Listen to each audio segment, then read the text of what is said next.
বড় জাতের কলা হয় তাহলে মিনিমাম 12 থেকে 14 মাস টাইম লাগে। আর আমরা যদি G9 কলা বসাই, যেটা বর্তমানে খুব ফেমাস, যেটা টিস্যু কালচারে চারা হয়, সেটা মোটামুটি আমাদের 9 থেকে 10 মাস একটা টাইমিং লাগে। তো এইবার কথা হচ্ছে এই গাছগুলোতে কোন টাইমে আমাকে ইঞ্জেকশন করতে হবে এবং কোন টাইমে ইঞ্জেকশন করলে আমি ভালো রেজাল্ট পাবো, বা শুধু কি আমাকে ইঞ্জেকশন করতে হবে নাকি এর সাথে অন্য কিছু ইউজ করতে হবে, সেটা নিয়ে আমি স্টেপ বাই স্টেপ আপনাদের সাথে আলোচনা করছি।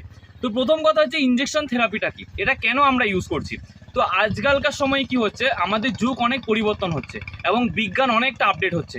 আগেকার সময় যেভাবে চাষ হতো, এখন চাষ অনেকটা পাল্টে গেছে। এবং অ্যাকচুয়ালি বলা কি হয় যে কোনো একটা গাছের ক্ষেত্রে এই গাছটা মাটির থেকে খাবারটাকে শোষণ করে।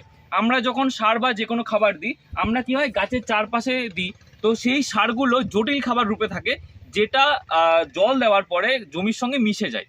তো একটা গাছ কি করে, সেই খাবারটাকে এবং জলকে মাটির থেকে শোষণ করে গাছের পাতায় নিয়ে আসে। বলে গাছের পাতাকে বলে গাছের রান্নাঘর। তো এই খাবারটা পাতায় নিয়ে এসে সেটাকে আস্তে আস্তে তার বডির মধ্যে নিয়ে যায়।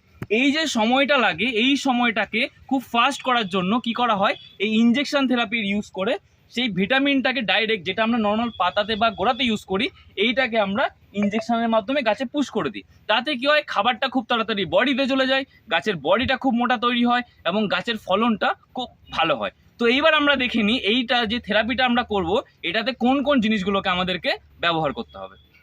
কাট।